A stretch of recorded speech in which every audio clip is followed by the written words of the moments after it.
to another edition of Talk the Talk, Rio Grande Valley Stars, Season 4. I'm your host, Alex Arabia, along with Isaac Medina. And today we have another outstanding, awesome guest, Ricardo, El Gallero, Palacios. Thank you guys, appreciate it. Thank you. MMA fighter. And boxer. And boxer. So a very famous and athlete from the Valley, and we're going to be learning more about his background, his achievements. He's going to give you advice in case you want to follow in his footsteps, and we'll learn more about his future goals as well.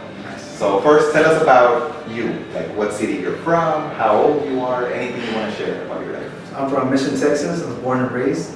I'm 32 years old, and I just love where I come from.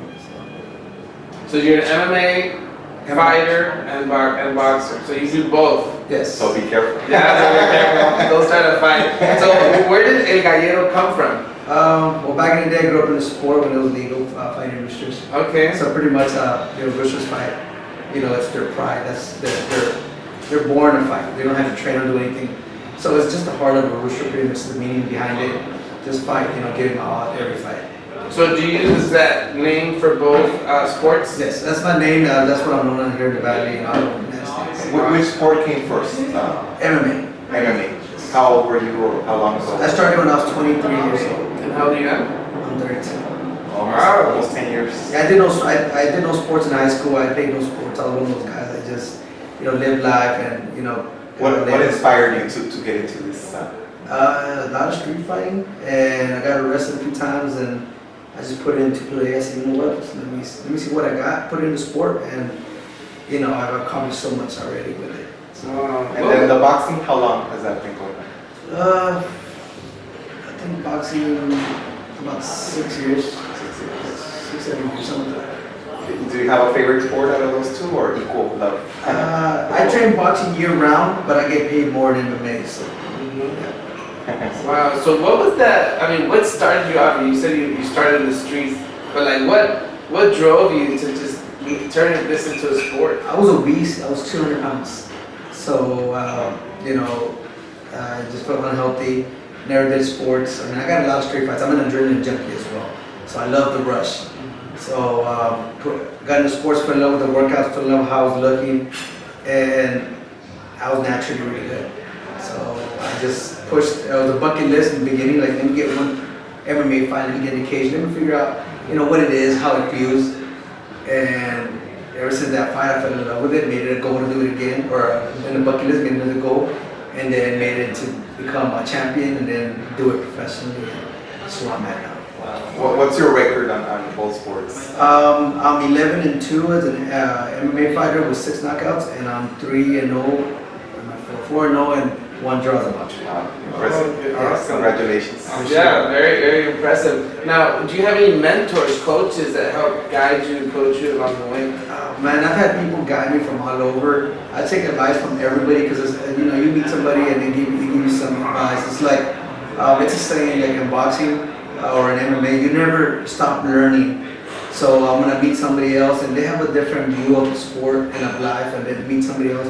So, but so I get a little bit from everybody and try to put it, try to see what benefits me, how it benefits me more, and I try to rise from there. But other than that, like from mentor, like in life, would be like my grandmother. She's been working in the, she worked in the field for about 25 years, and she never gave up. And now she's accomplished so much, done so much, and she's real strong, going through surgeries and heart surgeries and stuff like that. And I just see like how strong of a person she is, so that pushes me. And and I take as much advice as I get from her, like push harder and don't give up. So she's a big inspiration. One of my she's probably the biggest. Yeah. Say hi to her. She's gonna be watching the interview, I'm sure. And boxing and MMA are both dangerous sports. Do you still have the family support for you to be in this? Were they kind of scared at the beginning, or how did that? Yeah, I mean, everybody's scared. I mean, I'm scared when I fight. That feeling never goes away. But I have everybody's support. I have thousands of fans all over the world that follow me, that see me fight. I mean, I've been fighting international, national TV for the past 5 years. So a lot of people know who I am in the fight game. A lot of people here in the Valley. I feel like I'm either ranked number 2 fighter here in the Valley. Number 1 will be Ricardo because he's in the UFC. you know, and other Did you fight Carlos Diego? Huh? Did Did I fight? Have you fought? Have you No, fought no, him? he fights in a different weight class. We interviewed him for Yeah, that. no, yeah, I see yeah. your interview. So Ricardo Diego, you know, he's a beast. He fights at 155, I fight at 135, at 145. So he's a heavier weight, but I feel like he's the number one MMA fighter in the valley right now, and then it's me. And then from there it goes on from, I mean, a few other, Vic Martinez or Luke Flores and stuff like that. Yeah, I know those names. So I mean, they're good friends of mine. That's the way I feel because I fight elsewhere. I go and travel. I fought from Miami to Las Vegas, California, Arizona. You know, I fought all over the United States. So great experiences, and it's great that you're representing the valley so well. No, appreciate it. Thank you. So for is that. there an organization MMA that you fight for? Right now, I'm fighting for a company in Combate Americas. I'm in a 3-5 contract, an exclusive contract, and they have a fight coming soon. That hopefully I'm in it. You know, will be the biggest fight. So right now I can't say anything because there's nothing confirmed. But you know, it's a huge fight. That's Is it looking exciting. like for this year or early? Yes, this year. Early Wow. this year. Oh no, I mean early December. Okay. You know, so. Because I know Combate Americas came down, right? Yeah, that fought in that car. I was the main event. Oh, okay, that was a A big. couple of months ago, right? Yeah, I actually lost. That was my second loss. Mm. Yeah, so I went in there with a few injuries and some things, but I took the fight regardless. You know, I never got down for a fight. Fought a bigger weight class as well. Guy was super strong. Wow. And I'm sure more victories are coming your way. Oh You yeah, got it. it's just I only got 2 losses in 10 years, but I just find it as a motivation. Yeah, You know, I mean, especially going to a heavier weight class, Yeah. you know, that's tough. 'Cause, you know, these guys are bigger, stronger. Yeah, they're stronger, but I love challenges. I love challenges. You know, I've always loved the challenges. I was a little kid, and now when I do it in fighting, you know, I want to fight the big names. I fought at 3 UFC vets. This one, if I fight this guy, could be the 4th UFC vet. He's ranked in the world, so I'm hoping I get this fight. You know, I love a challenge like that, and you know, it'll be fun. Good luck. We'll be there supporting you. And we've interviewed many boxers for our show, including the Figueroas, Brandon and Panterita, and Dimas de Leon, and others. Who do you admire as a boxer here locally and also worldwide? Admire as a boxer. Like role models that you have that you look up to? Man, I mean, I like Mayweather's way of seeing the boxing world. I don't like his fights, but I like the way he puts it, you know, hit without getting hit. And I find that he's the best definition of a boxer. You know, he goes in there and hits and doesn't get hit. And, you know, you want to take care of yourself as a fighter. You don't want to get, you know, head trauma and stuff like that later in life and not be able to live your life after your career. So I find that very interesting. I don't say I look up to him, but I like that. I mean, Miguel Cotto, he's one of my best boxers. And in MMA, I mean, there's a lot of good fighters that I look up to, from Anderson Silva, Frankie Edgar, Jose Aldo, Dominic Cruz. There's a lot of fighters. Any fighting style that you prefer, that you like? I like to stand and bang, man. Yeah? I like to stand and bang. I like. Stand-up fighter. Oh man, I love it. It's a reason why I'm in it. The reason I don't do a lot of boxing is because it's a longer career to get out there like the Figueroas. You know, they're already well connected, but you know, it takes a lot of fights and who you know. And boxing world, I don't know a lot of people. And the MMA world, you know, I'm known by a lot of people. You know, I'm ranked like 20-something in the United States. So it's, you know, and everybody knows who I am. I would say it in that way. Oh, that's awesome. That's exciting. Very exciting. What do you think has been your biggest achievement so far and the biggest obstacle you've had? Man, my biggest achievement after I went pro after my second fight, my third fight. Let me see, 1, 2. I think it was my second fight. I got called into a reality show with Combate Americas. They started off with a reality show back in 2013. We were called November. We went out there. We were two months in Miami, you know, just shooting a reality show, and it premiered. Like a fighting reality show? Yes, so it was eight fighters, you know, and we're in Miami. You know, we had Chino Nacho were the host, Daddy Yankee was the commission. Oh wow, that's awesome. So we had like a lot of people out there. We were able to party with Daddy Yankee. We saw Chino Nacho, you know, all the time. We're chilling, hanging out with them. Elvis Crespo, we got to meet Elvis Crespo, El Piolín de la Mañana, you know, stuff like that. We did a lot of great things, and it was fun, you know. It was fun. It won, I think it won 3 awards. So you know, that was my biggest achievement at that time. or early in my career. You know, the other biggest achievement would be I fought pay-per-view last year in November. I fought for Golden Boy MMA. Tito Ortiz against Chevadel 3. Oh, I was on the main card too. I was on the pay-per-view card. I knocked out my opponent in the first round. So yeah, so those are two of my biggest achievements in my career. Yeah. And any obstacles that you faced? Any barriers? Oh man, there's obstacles day in and day out. You know, from injuries, life obstacles. You know, things that hold me back. I mean, I come from a barrio, so I love my neighborhood. You know, call it Monterrey also. So, and I love where I come from, and just coming out of there, there's a lot of obstacles, and then you know, life obstacles and financial obstacles, and you know, fights, and there's many things, man, like on and on and on that I could say. I just feed off of it. So you know, what do you do to overcome that? you know, I don't let it. I try not to let it beat me. You know, like let's say it's a bill, and at the time I don't have money. Let's say early in my career, and it's like, you know, what do I do? What do I do next? Should I quit? Should I do this? And you're trying to figure out what it is, and eventually, you know, you find the strength or a job or whatever to overcome it, and then be like, okay, you know what? I think it was just a test. You know, let me keep on going. I've been divorced, so you know that kind of hit me strong for a while. But then it's like, you know what? I still have life. I still got kids. You know, I gotta push forward, and you know, it's just small obstacles from, you know, I was supposed to fight in Cancun, and I didn't. I had a gym and so much things going on, and I went out there and I didn't make weight, so they kicked me out, and I was fighting for $100,000, and you know it didn't happen. So it's just little things that happen in life, you know, that I feel that come up, but you know I overcome them and keep coming stronger and stronger. You know, last year I fought for Dana White Contender Series in Las Vegas for a chance to contract with UFC.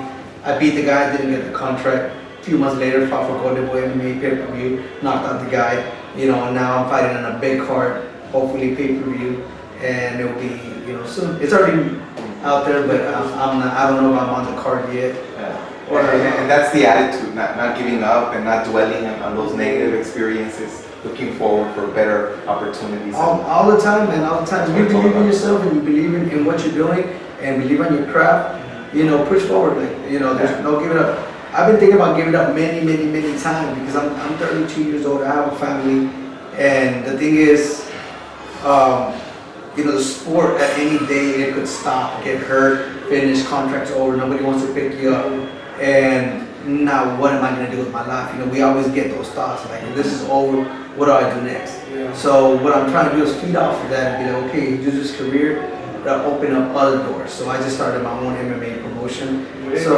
So we're, you know, there's many things that I'm opening up to with what I'm doing with my craft.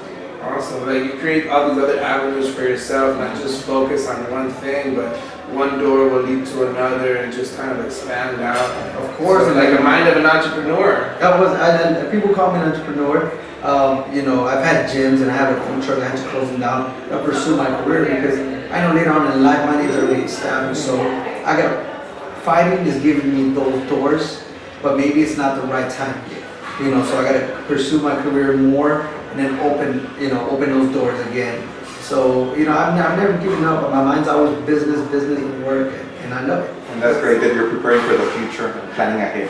That's awesome. That has to be perseverance, just keep going. I mean, that's inspiring for me to hear that you just keep going, keep fighting, like that you have a family and to feed and so. But you don't want to be like, there's a lot of people that say a washed up fighter or a washed up football player or a washed up baseball player. You know what I mean? People don't really put their minds in it when they're in the sports because they're getting the attention and they're getting the money and they're getting the fame and it's like, you know, this is going to finish pretty soon, you know, so you got to look around and see there's a lot of fighters that made it to the top and then they have nothing, you know.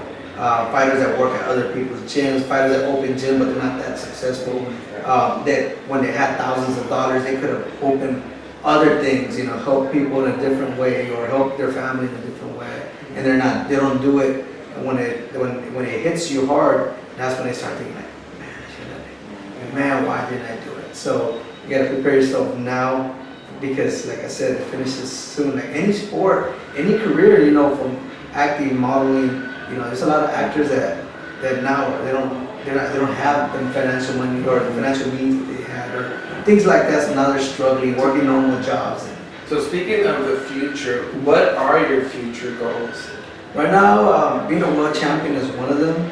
Two, when I'm retired, I want to have my own facility ready to go to help out kids, get them out of the street, because I was in the street, I did a lot of street fighting, got arrested a few times, and people don't understand that that's money out of your pocket to pay court fees and, you know, get out of jail and get an attorney and stuff like that. So, and I come from, like I said, El Barrio, Monterrey, you know, I love my neighborhood. Where's that at? It's South Trostburg, or Holland and Old 83 in Mission. Oh, Mission. Yes. So, you know, we have a lot of people there, I mean, back then, you know, gangs and tagging and drugs. So, you know, trying to get kids, the best thing is trying to get kids out of those, because there's a lot of talented people out there. You know, some of the most talented in the world were guys that had no direction and abused drugs and did a lot of crazy stuff, and, you know, they become some of the, because they have all that anger and all that momentum in them, and that they want to get it out, and they do it by fighting, or some do it by, you know, acting, or some do it, you know, many things, they express themselves differently, and my way to help people out is, you know, open a facility and help them express what they have inside, hidden in the bag, or in a sport that they could benefit from it. And maybe they have the potential, they just need like mentors, Guidance. right? These opportunities that we're giving them and that you want to give them in the future, so that's great. Yeah, and many of them are not mentally strong. A lot of us are not mentally strong. We have, our mind is our biggest, you know, weapon, our biggest opponent, you know, so sometimes, you know, they're like, no, because I want to, but I can't, and I feel like I can't do this, and I feel like I can, or these guys will make fun of me, or you don't know what's going on in their lives, and you'd be like, you know, you just need that, you know, don't worry about it, come over here, don't worry about it, don't worry about money, let's go. Oh, really? Don't worry about it, you're good, bro. You know, or, you know, it doesn't matter. And from there, you know, they learn respect, and they start learning, you know, what life is really about, and those caring words, they start sharing them themselves, you know, those feelings, and, you know, it becomes something else, and I'm really inspired by it. I inspired myself, and a lot of people inspired me to get where I'm at, and I feel like I can inspire a lot of people, and well, hopefully, you know, hopefully someone seeing this can help make that dream come true. Build that facility for you and help those people, the children in your neighborhood. Because giving back is very rewarding. No, it is, you know, like right now I started my own MMA promotion because I know what it takes to be a fighter, and I know what it takes to get paid chump change to fight, you know what I mean? But at the same time, I guided myself to get the top sponsors. I pushed myself to get with a big company, you know, it's probably number 2 in the world right now. So I probably have a blueprint for a lot of people, and open this promotion and help them get sponsorship, help them put out their names, because it's not only about fighting. You know, there's a lot behind the scenes before the fight. The fight, people don't understand that the fight's the easiest thing. We fight every day, we train every day, we get hit every day. So the fight is not even hard. It's the approach to it, the obstacles to it, the weight cuts, the training, the meals, the depression, the stress, the divorces, the girlfriends, the kids, you know, before the fight. So. And speaking of that, what advice would you give our viewers who want to follow in your footsteps and maybe become an MMA fighter or a boxer? What advice do you offer them when it comes to how you train, how you eat? Any advice you want to give them? I mean, the best thing you could do is just believe in yourself, you know. There's many people that are going to put you down and say you're not good enough. And people are going to say, what are you doing that for? Or if you lost a fight, you lost a fight. You know, it's always believe in yourself, believe in your craft. That's number one. You know, there's people that are going to doubt you. People are not going to believe in you. Even from family, friends, you know, they're going to be like, oh, ¿pa qué lo haces? What do you do with girlfriends? Everybody's going to be there, and a lot of them are gonna not be behind you. But believe in what you do, and start, like when you start eating, believe in what you're doing, because that's gonna motivate you to eat that broccoli or the green beans, you know, that asparagus, the stuff that nobody likes, the egg whites with no flavor, you know, no bacon, no, you know, it's hard. I'm telling you, I have trouble in doing it. You're talking about my diet. So especially in this culture in the valley. Yeah, so good food everywhere. No, believe in yourself, guys. Believe in your art. Believe in what you're doing. Believe in what you can bring to the table. You know, everybody's gonna tell you don't give up, or everybody's gonna be telling you like, oh, like, follow your dream and stuff like that. Of course, follow your dream, but it first starts in believing in yourself before you start to dream. You know, if you say, oh, I want to be a fighter, but you wake up and don't do it, you know, of course we have that dream, but then be like, you know what, believe in yourself. So, you know what, I have it in me. Let me get up and do it. And once you start doing it, and if you feel like you're in love with it, then follow your dreams. Because many of us can want something, but you don't know what you're stepping into, and if you're gonna like it and love it, and you know, to pursue it. You know, it's like when you're a little kid and what are you gonna be in college? Oh, I'm gonna be a nurse. I wanna be a cop. I wanna be this. But you don't know what you're getting yourself into yet. Until you start, okay, people change their careers in college about 5 times before they know what they want. So try it out, figure it out, believe in yourself, and once you know it's for you, then chase that dream. That's great advice. And also to surround yourself with positive people, right? Who Positive people. believe in really you important. and bring you up and not down. Yeah, and when the negative people come, feed off of it. You know, be like, okay, I'm gonna prove you wrong. Okay, I've always been told that I wasn't gonna be on the top, and I've always had people try to bring me down. I started in 2010, and I started with one fight, not knowing anything, no sports. I got into school that didn't really train too much on technique, and then I started learning and learning and learning. I became a 2-time amateur champion, and then I went pro, then did the reality show, and then I'm fighting all over the United States now. So it all started with, let me try it, okay, let me try it again, let me make a goal, and now I'm here. And how can people find you in social media? Hey guys, follow me at Facebook or Instagram, Ricardo Gallero Palacios, El Gallero 05. On Twitter, El Gallero 05. Snapchat, El Gallero 05. You know, follow. I have a lot of interviews on YouTube. Just put Ricardo Gallero Palacios. Have a lot of fights. Just check me out. Awesome, and you'll see it at the bottom of the screen here. Yes. Thank you so much. It was a Oh, thank you. pleasure. Appreciate it, guys. Awesome, man. Hey, thank you. And we wish you the best in your future career. Thank Good you. luck. You'll do great. Alex Sarabia and Isaac Medina for Talk the Talk, Rio Grande Valley Stars Season 4. Until next time. Bye, guys.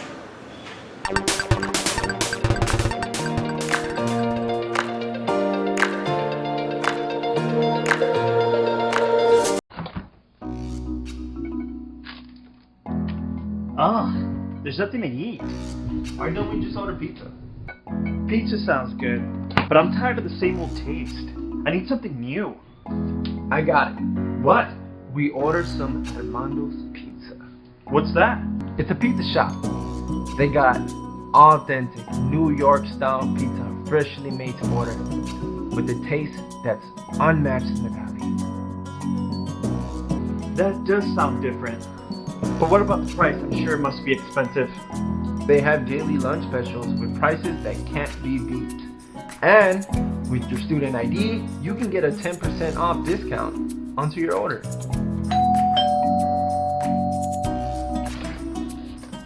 Did someone order Armando? And they deliver!